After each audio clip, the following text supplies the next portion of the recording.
All right. So your podcast, the premise of it is, why do only 10% of companies succeed with AI?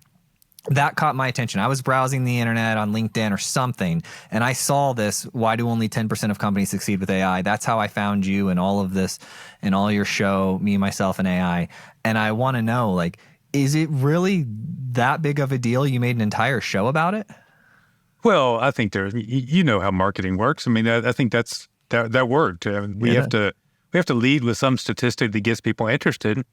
But that's a pretty interesting one, isn't it? Mm-hmm. Given the amount of stuff that we were hearing about artificial intelligence, we were hoping that number was bigger than 10%. And why are they failing? Hey, see, there's the trap. I don't think that people are really failing. And so, our research, it looks at and says that about 10 or actually 11% are getting significant financial benefits. So it's not like they're not getting any benefits. It's not like they're failing.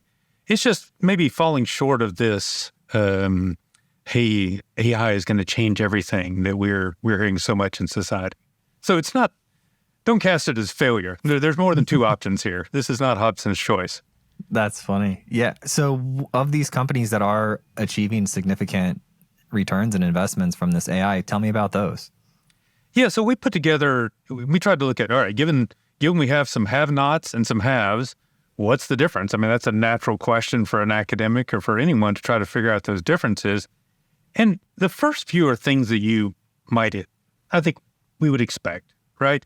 They're got to get their technology house in order. And you can't have something like artificial intelligence, complicated machine learning models, if you're basically working on an outdated copy of Excel that is running on a dated PC, right? So there's a certain sort of infrastructural element to that.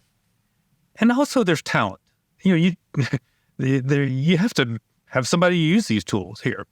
Now, so what we found was that, 10%, to get to be one of those 10%, you got to have some of those basic building blocks in place. And we think of those as talent, infrastructure, and strategy. And I could talk about each one or more of those, but that doesn't get you all the way there. There's a lot more after that. And I think it was what was more interesting for us. You can't say, for example, we're just going to take the same old thing and just do it with AI. That is not going to get you into that 10%. Yeah. One of my fun examples is in the healthcare industry. So here's a question for you, Joel. When was the fax machine invented? Ooh, I don't know. This is not rehearsed, everyone. I'm putting him on the spot, literally. I'm going to say somewhere between the 60s and early 80s. 60s and early 80s. Now, I think you're thinking 1960s or 1980s, right? Yeah. No, much closer to 1860s. Really? So, which is interesting because, if you think about that, predates telephone and, it was working across telegraph or whatever. So here's the point. That's a really old technology. I'm headed somewhere with this story. Don't panic. There's a lot of interesting stuff happening. And one of the industries that uses faxes left and right is healthcare. They'll fax stuff back and forth. They're practically the only people still using faxes at this day. And so I've read this story about people in healthcare using AI, optical character recognition, text parsing, to take an image from a fax machine and scan it and try to get all the information out of it. And that, on the one hand, seems like a great use of artificial intelligence because nobody wants to retype everything that comes across the slick little fax paper, right? So, again, there's value in artificial intelligence there. But what about just not sending a fax in the first place? What about sending that information from one computer system to another computer system without a fax machine at all? And so that's the point of, you can't just slap AI on top of an existing process, which is faxing. Think of some new way to do a process. And I think that's the real difference in that 10% you're getting at. By the way, I have my brother and stepmom are both physicians, and I've seen in their offices, and it was fascinating when I showed up and my brother was showing me his office and I saw this fax machine with just pages. He's like, they just fax us over their whole medical report, and I just go through it. And I said, man, at some point, someone's going to need to create some technology that makes this better. Yeah. Well, I mean, what's funny is we have the data in a computer system. We print it out. then we fax it, and then someone gets it into another computer system. The fax is an unimportant step here. And so that's the key there, is that just going in and saying, hey, let's artificial intelligence up this whole system we got is not going to get you into there's value in it. I mean, you're going to save money by somebody not typing in the fax, but there's a lot more money in thinking of ways around that process. Have you seen how companies are attempting to do this? Are they using internal talent, external talent? How are they approaching AI? Yeah, all the above. I mean, so I think, it'd be nice if I could say, oh no, man, always go internal, always go external. And nothing in business is that clean. No, nothing has that pat an answer. I mean, sometimes you need expertise that's just not within your company. On the other hand, what's happening, I think, is technology is becoming much more of a commodity. I'll explain what I mean by that in just a second. But the point is, if it's a commodity, then what matters is what people know about your organization. And that's much harder to teach and buy. And so that's an argument for using internal. Have you seen the OpenAI Sora model? I have not played with it yet. Oh, have you seen it though? Yes. You've seen the preview videos? Yeah, it's crazy. And actually, that's what's so incredibly frustrating about being a professor teaching. I teach a class in machine learning and artificial intelligence. I am so jealous of the professors who get to use their slides from last semester, because I put up the slides from last semester and like, oh my gosh, that technology, I'm like talking about MySpace and Friendster up here or something. I mean, things are dated so quickly. It's amazing. So yeah, it's really hard. I mean, and it's progressing so quickly. So tell me about this class that you teach. So I teach undergrads how to do machine learning and artificial intelligence. And actually, to tie it back to the point that I was making earlier about commoditization of technology, in our class, we will use an image classification, a number class, handwritten digits, and we can, within that class, using their laptops and code that we've downloaded from the internet that's freely available to everyone, we can beat what would have been a contest-winning performance 5 years ago, 6 years ago. But we can do it with tools that they've just downloaded and laptops that they're running in class.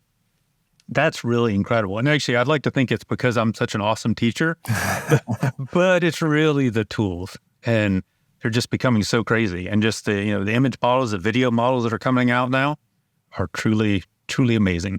Are you teaching a 101 class? What type of competency level do they have entering your class?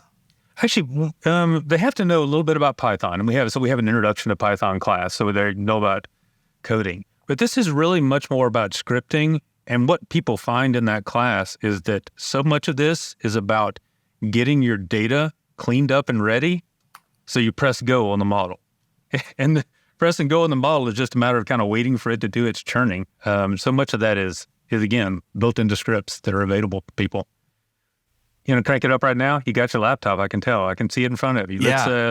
Let's download it and start going. That's pretty exciting. Yeah, I did a couple interviews maybe 2 or 3 years ago with a few companies that were either growing or already public, and they were helping with the data organization, labeling, and modeling, just cleaning everything up. That was their entire business, was just helping people get their data structured and cleaned up. Yeah, it's huge. Yeah. Are you teaching prompting? Yeah, actually, we do play with some prompting there and going through that, how to get a good prompt, how to get a bad prompt. And what's a little tricky for me on that is that it feels like a very ephemeral knowledge. You think about, I'd like for somebody to retain something from class more than 6 weeks or at end of the semester, ideally. And prompting stuff is changing so quickly too. It's hard to elevate that to a principal level. But I think more important is thinking about critical reasoning in this context. Because I think we have you've played with these models apparently, or you're talking about them. Mm-hmm. Actually, let me put you on the spot again. I mean, this is too sure. This is fun. Yeah. Have you ever built a machine learning model in Python or any other coding language?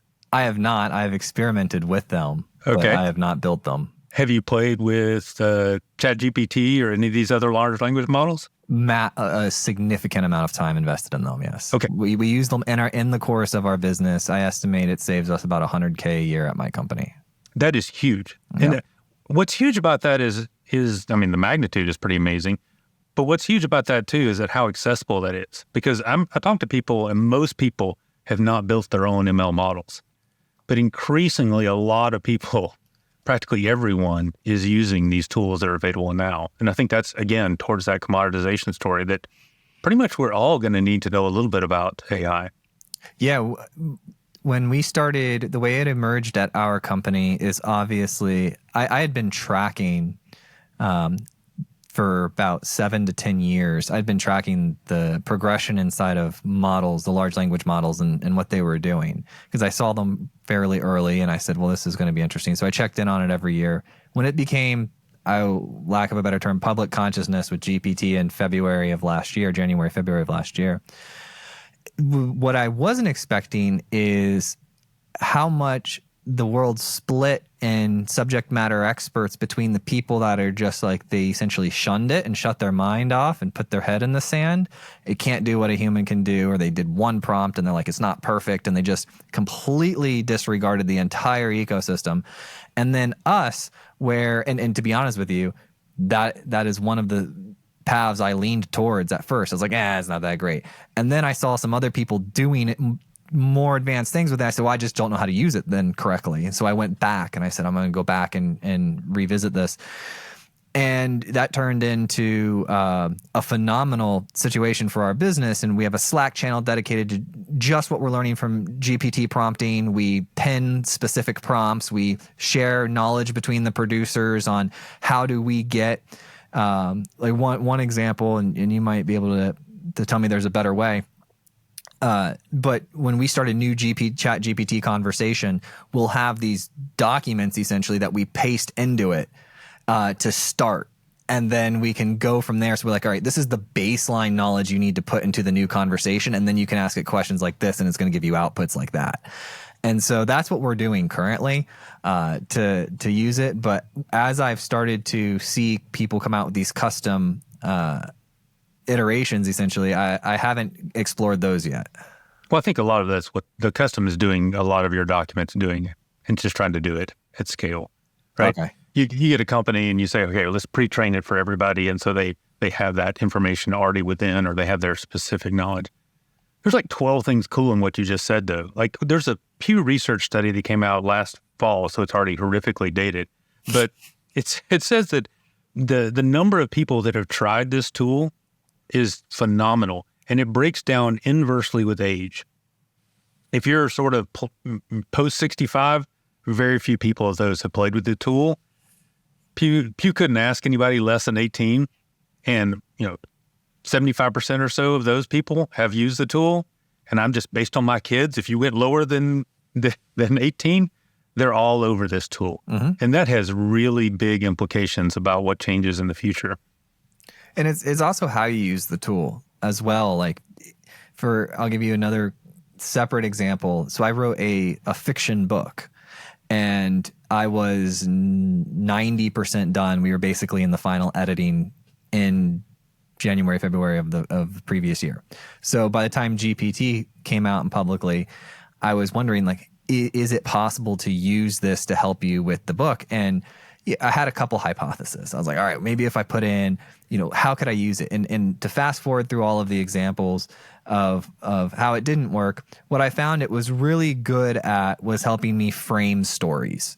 Like and if the spy was gonna break into the facility, asking it for like 15 different ways that could happen. And then in sort of working with it as another person in the room ended up being the most effective way for me to do it. But you can't just say, write me a full, it's not going to be what you want if you just say, write me a full book on this topic or whatever. Well, you're right on exactly the problem right now. Problem, that sounds too negative. What's cool, simultaneously cool and difficult about this is it is really just a tool, and it's yet another tool we've got to figure out how to learn. And there are good ways to use the tool, and there are bad ways to use the tool. The first caveman that picked up a rock, they either used that rock to build a house, or they used the rock to bang Grok on the head with it. And the rock's the rock. And so I think that's really an important part of what we try to bring up in the podcast. The podcast is me, myself, and AI. 2 out of 3 of those words are about people. One is about technology. And I think we have yet another story where technology is important and it's critical, but how we use that tool is really important. At what point do you think we'll be able to say that the AI is conscious?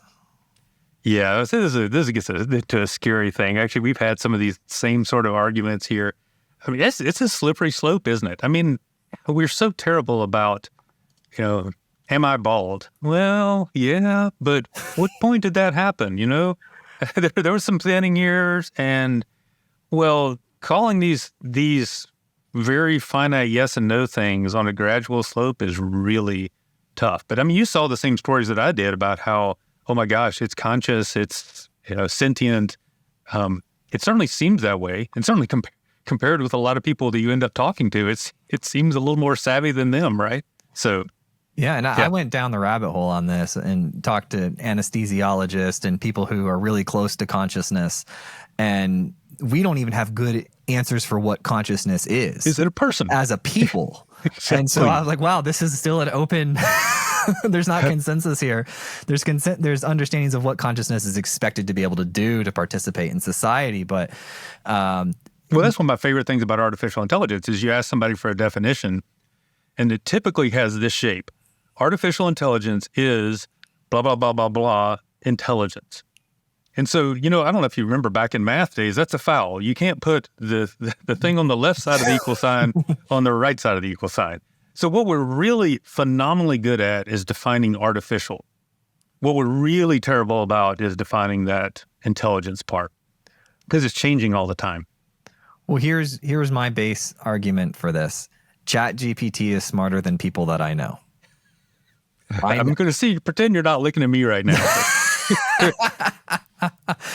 No, but yeah, that I was talking, I talked to all different types of people, from the people who are really low level designing the large language models, and to them, they have their picture in their head. Like, it's not consciousness. It's just not. I know, but the result of what you're doing, my interaction with that is equal to or greater than interaction with other humans. And so if that's the bar, then it's there. Well, hey, let's call that bar stupid just for right now. I mean, I think there's the Turing test. I mean, what you're talking about here is that can this machine act in such a way that it fools you into thinking it's a person versus a machine? This is the Alan Turing test from long ago that we're all super familiar with. Well, we have been chasing that Turing test left and right for all these years. And like a dog who's chased a car, we've caught the car and we don't know what to do. Like, what do we do now? We can fool people into thinking that something is human. Okay. Now what? I mean, was that really the goal? We've got something like 9 billion people on the planet. Mm-hmm. I don't think we need to necessarily replace those. I mean, we need to be thinking about things that this technology can do that we can't do. Otherwise, we're just in this replacement replicating mode versus thinking about what we and the machines can do together better. No, you're exactly right. And that Turing test, so I've been doing the show almost 10 years now. And when I was having the conversations in the earlier years, it was like the Turing test. That's what we're going for, Turing. And then there was just this day when I remember doing some interview and the person was just like, yeah, they were just super dismissive. They're just like, yeah, but that doesn't really count. We haven't been working towards that as humanity for decades, but that doesn't really count. Yeah. Now it's the fact that it can't do A, B, or C. And I said, whoa, how quickly we just went right past that Turing test as the point. Well, we're terrible about that. One of the definitions, back to the definitions of AI, it almost always has the word, like, phrase, normally, that humans normally do, or like something about normally or usually. So it just proves that this is a slippery slope. If you went back into the 1700s and you gave someone a quill, and that quill would turn red ink when you misspelled a word, that would be witchcraft, right? You'd get burned. We take you up to Salem and dunk you and leave you underwater for a while. But now, spell check, well, that's not artificial intelligence, right? And so we just have this ever expecting, changing expectations of what the technology can do. I don't think that's going to change. We were always going to want it to do more. Yeah, I get mad at autocomplete. I'm like, you can't read my mind yet? Exactly. Come on. Get out of here. Back to your fiction book, though, one of the things that worries me in this scenario is I don't think, knowing what I know about you, you're not looking to get an average fiction book out there. Is your goal to wake up in the morning and say, hey, what I'd really like is a statistically average fiction book? Negative. I would never. I do everything exceptionally. Exactly. You're just like all the kids at Lake Wobegon. You're better than average. Yeah, but I think that's the crux of what we're grappling with right now is this race to mediocrity. So what we've got is this phenomenal tool that's getting you to mediocre amazingly quickly. And there's two, I complained earlier, you maybe pick A or B, and I'm going to make you pick A or B here. But is this a tool that A, helps us and gives us a huge head start so we get to mediocrity and then we can build from it? Or B, is this a tool that is a crutch that gets us to mediocrity, leaving us without the tools and resources able to go beyond mediocre? And I think that's really what we're grappling with our modern generative tools. Yeah, I think that's going to come down to an individual thing. Yep. And actually maybe a situational too within individual. Mm-hmm. Like I don't need to be awesome. Actually, one thing I do in class is I'll type it in there and have it make a theme song for the class. It'll write a little poem, and it does phenomenally better than I will ever do at that. And I'm okay with that. Like its mediocre is so much better than I'm going to do, and I'm going to choose not to compete on that, on that thing. On the other hand, there's a lot of stuff that I'm hoping to do a lot better. Anything that I write, I want it to be not average. I don't want it to be mediocre. I want it to be exceptional. And I think that's, we're going to have to, within the individual pick, but also within situation pick. Which, is this a situation that I want to be awesome? Or is this where, mediocre is okay? How can leaders explore this? We got a lot of leaders that listen to the show, and most of them are in technology, all the way from first-time leaders through VPs engineering, all the way to the CTO, CIO, CISO, the whole stack. The reason why people listen is to become better at leading their companies. And how should a leader begin to explore this within their organization? What's really cool, the example I gave you earlier about have you built a machine learning model? No, there's a whole lot of setup and infrastructure you got to get in place to even be able to run that model in the first place. I think about that as a learning curve. And you actually, I don't like the phrase steep learning curve, but because it's not steep, it's actually very shallow. It takes you a whole lot of effort to get to a point where you can get something back out of that tool. In contrast, the modern tools that we're seeing emerge now around generative are highly accessible. You can go out there and do them right now. And your listeners, they ought to be playing with it because everybody in their organization is playing with it. And everybody is, figuring out what they can do and not do. But when you play with it, I think one thing to remember, back to your example of how you played with it, if you hired someone new in your company and they did not perform awesomely on the first day of the job, you fire them or you give them a little help to get them better. I'm hoping that it's give them a little help to get better. Because you'd have a pretty empty company if you just fired everybody who wasn't perfect on day one. I think that's the model we have to think about when we're using these generative tools is how can we help progress and get them better and not just categorically reject what they do when they make a mistake or when they hallucinate. Are you doing consulting for any companies? Oh, not many. No. Yeah. I do some engineering consulting and software on the side, and that's what's fun for me. Have you gotten involved in the policy aspect at all? Has the White House called you up and say, hey, we need to know what's going to happen? We're just going to ban all models over 20 gigs type situation? They must have lost my phone number. I don't know what's happening here. That's okay. I think the regulation stuff is interesting. Here's what I would say when they do call, since you asked, is we have a good long history of being able to handle new technologies.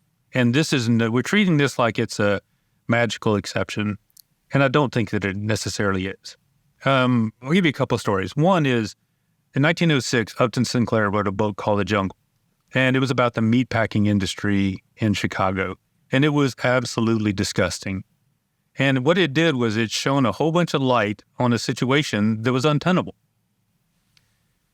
It was existing because nobody would ever went inside that meatpacking plant and looked at it, right? It was all hidden. All we knew is that when we ate stuff, we got sick. You fast forward to right now, you can open practically anything and eat it and not be worried about the supply chain that brought it to you. You can go into any restaurant and be pretty comfortable that you're not going to get sick. And in fact, once a year, we'll have an E. coli scare. We'll have something, a restaurant that makes the headlines. These are headlines because they're unusual. Because what's happened is that we built in an infrastructure of oversight and trust around the food packing and around restaurants that help us have trust in that. In contrast, we have none of that with the technology industry right now. Every single one of these models is happening, behind closed scenes. What is OpenAI? Well, one word is not open. I know. Right? So I don't know about the AI. We can debate about whether it's AI, but the open part has really disappeared on that. And so I think we're going to have to think about how we treat these oversights. And it's going to have to be, we can buy stock in companies that we don't know what their books look like because we trust accountants to go in and look at it. So there's a model. So we have models in society. I used to work at the United Nations with the Atomic Energy Agency and the weapons inspectors. We don't want people building bombs. Okay, so we have an infrastructure around inspection and testing and a little bit of carrot and stick to where you get power reactor information to help you use these power reactors better to avoid them blowing up. So we built this infrastructure around that and, knock on wood, and I'm not sure when this broadcast, but we've not had any huge, nuclear incidents, since that organization developed. So it's not like we're the first time ever thinking about a technology that is powerful and could do some harm, and we got to figure out how to regulate them.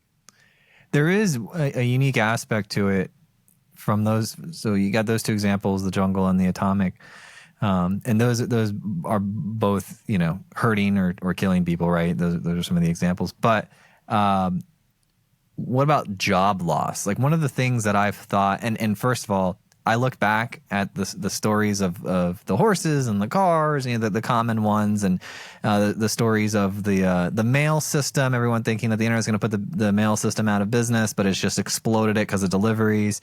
And so I'm like, all right, I get those. However, when I see like job consolidation, essentially, one of the things that's different now than those others is the speed at which it can deploy. So, for example, there's a lag time from the horses transitioning to the cars, and that's, let's say, a year or two, right? And there's a lag time of these technologies. We've compressed the lag time quite a bit. Do you think that we have the infrastructure in place to handle that? Like if we just wake up tomorrow and 30% of one industry's jobs is just gone because of this technology, like how would we respond to that? Yeah, certainly if you wake up tomorrow, and I think your point's valid about the increase in speed. I think it's one thing we're grappling with. And there was a call 6 months ago to pause. I think that was what, there's too much in that prisoner's dilemma that lets people defect. In a shocking turn of events, the people who are ahead are the people who want to pause, and the people who are behind are not interested in pausing. And in other ways, my analogy breaks down is that most of my analogies had physical goods involved, and this is purely information goods, so it moves across borders relatively quickly. Those are not perfect analogies, but I think there's three things that are going to happen in terms of job loss. And the one that gets the most attention is jobs are gone. You come in tomorrow and the machine is doing your job, and this is your 30% example. Mm-hmm. Job doesn't exist anymore. That's a scenario where machines have come in and taken a job entirely. And I'm pretty doubtful on that one to start with. I get the fear, but I'm pretty doubtful. I think the second one is much more real. And that is that some other human out there takes your job because they're better at using those tools. Mm-hmm. So there's a bunch of tools out there. And like you said, you are using these tools and you get better at them and you learn how to use them and you learn how to get more productive with them. And suddenly you are more attractive than your human compatriot. That's a very real risk. And that's machines won't replace people, but people using machines will replace people not using machines argument. I think that's very real. I think the third one is more, and to go back to your example here, let's say that your organization doesn't use these technologies at all and another organization does, well, then you get an organizational level wipeout. So the cost structure of an organization that is using these technologies drops, and other organization not using these technologies is no longer cost competitive. And so that is a scenario for massive job loss too. It's just not at the individual level, it's more at the firm level. And I think that's another one to be. So the first one is something that catches our mind, but the number 2 and 3 I think are the bigger things going on right now. You mentioned, Joel, that $100,000 a year you think you save. Somebody out there is spending $100,000 and they won't be able to do it for too many more years before you put them out of business, right? Well, we're always trying to put ourselves out of business.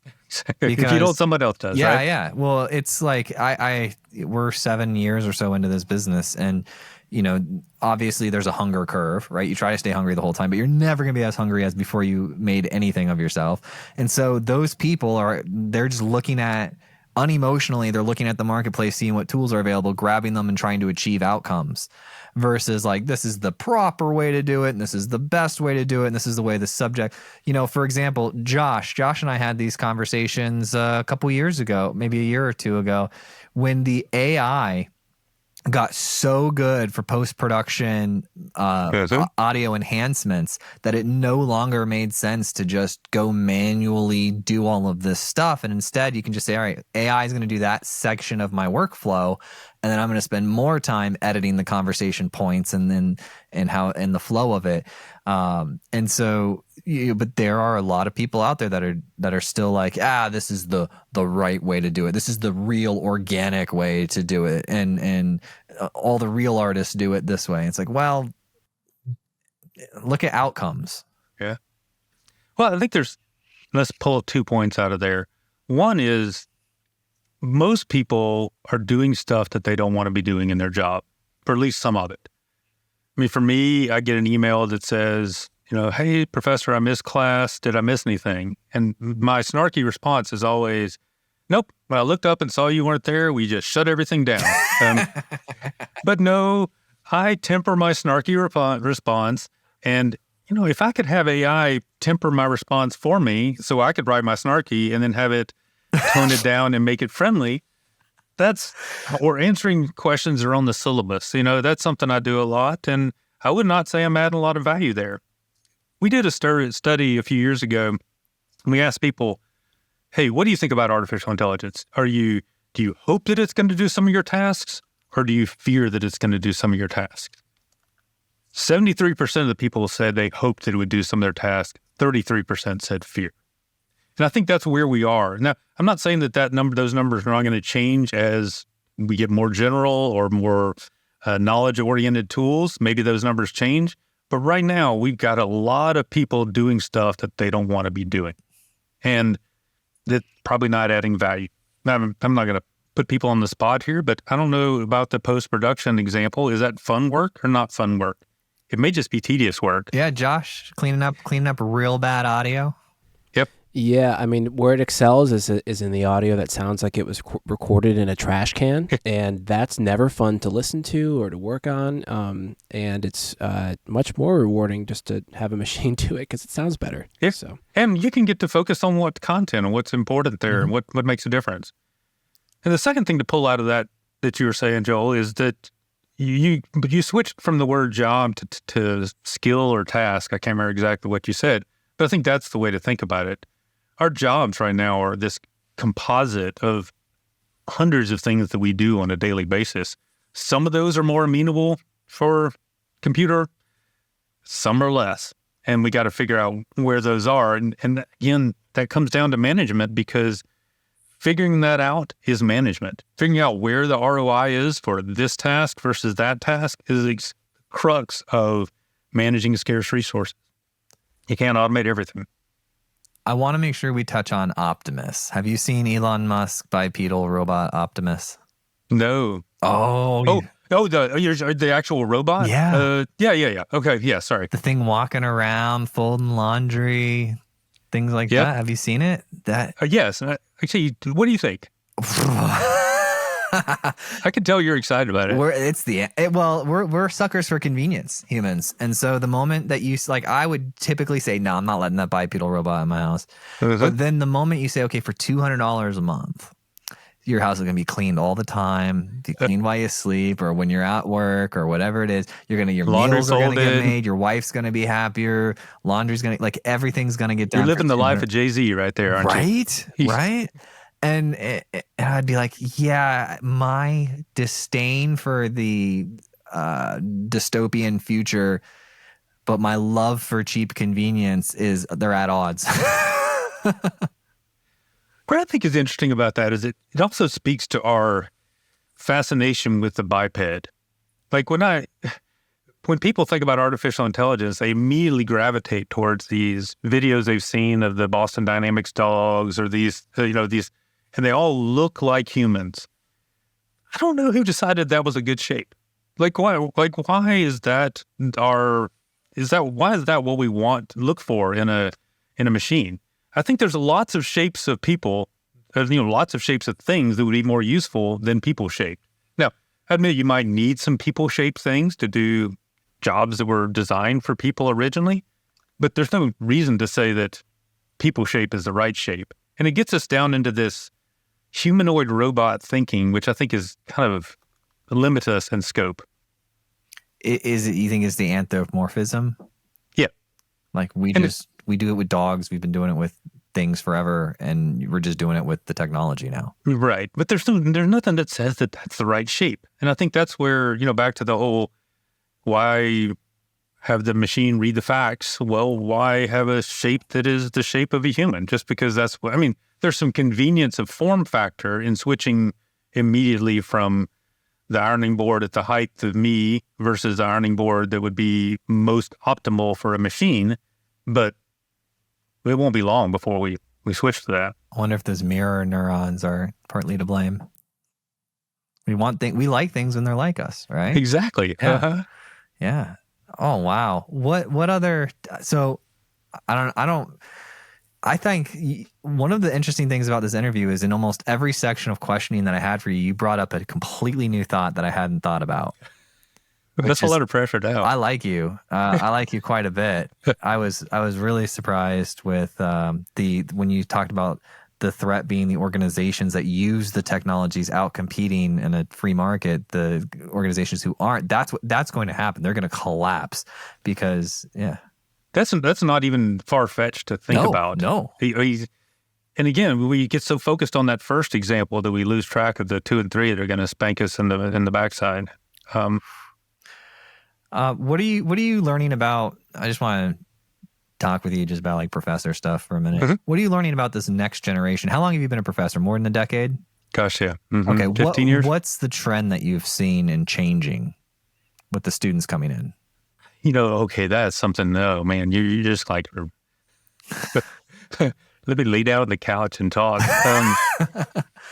No, I think it's pretty fascinating. Kids are getting exposed to these technologies much, much earlier.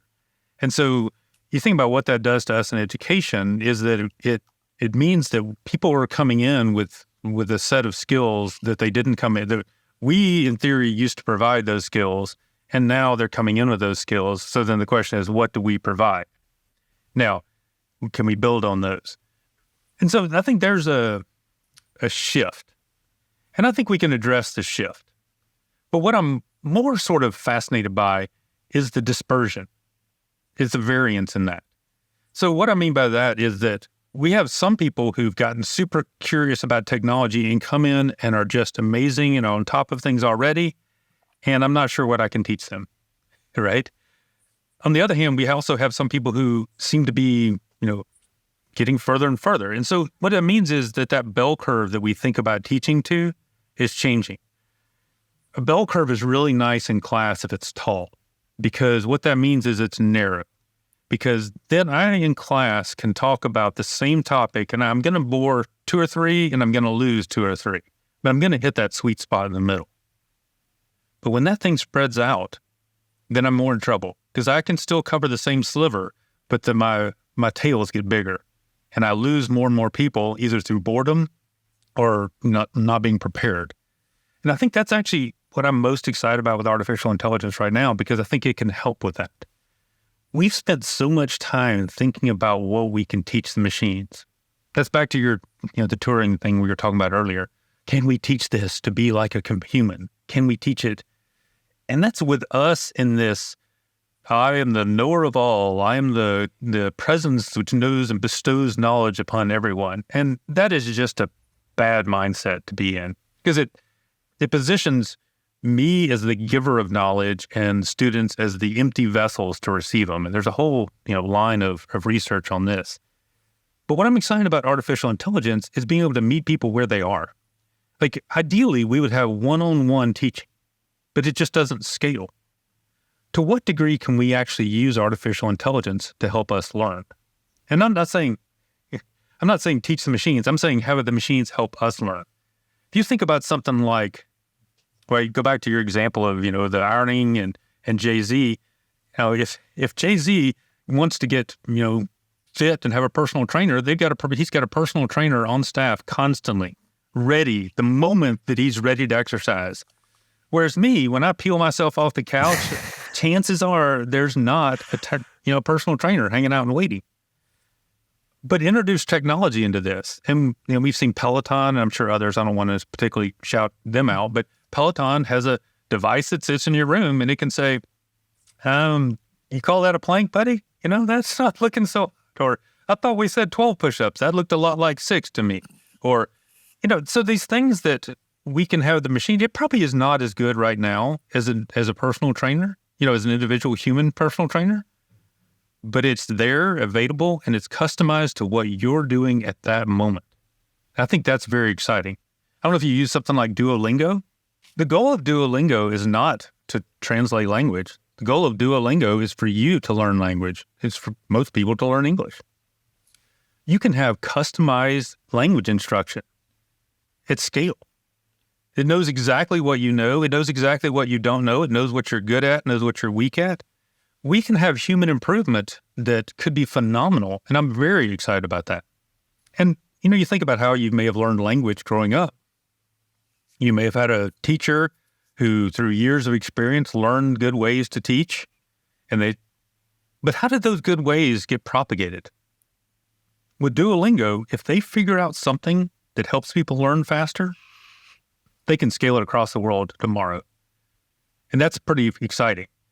One of the examples I like is the Fosbury flop. So Dick Fosbury invented the high jump method, where you, instead of going and running and jumping forwards over the bar, you jump backwards over the bar.